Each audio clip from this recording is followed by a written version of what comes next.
Hello and welcome to this video tutorial. My name is Nicholas from the Office Superheroes channel. Today we're going to show you how to easily freeze columns and rows in Excel. The freeze spreadsheet option in Excel allows us to lock columns or rows so that when we scroll down or when the rest of the worksheet is displayed, the column or row remains on the screen. So what are you curious about? It's really very simple. Let's do it.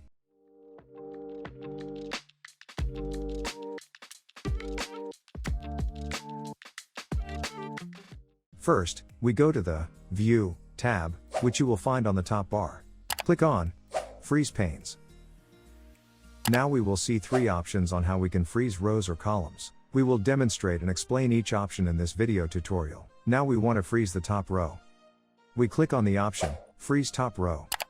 The top row will freeze and we can scroll down and the top row still goes with us. It works great.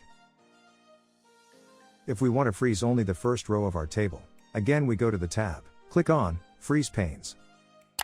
Select Freeze the first column. This way we can freeze only the first row. The first line has frozen and we can move sideways. The last freezing option we have is to freeze multiple rows at once.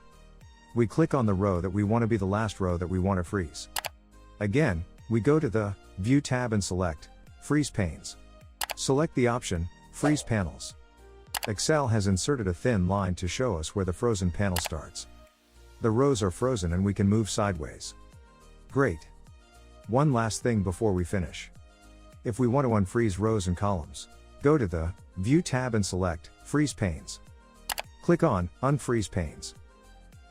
The rows and columns will be unfreeze.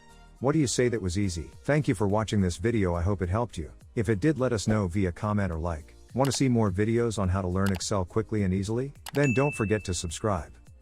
That's all from me. I'm Nicholas from Office Superheroes and I hope to see you in the next video.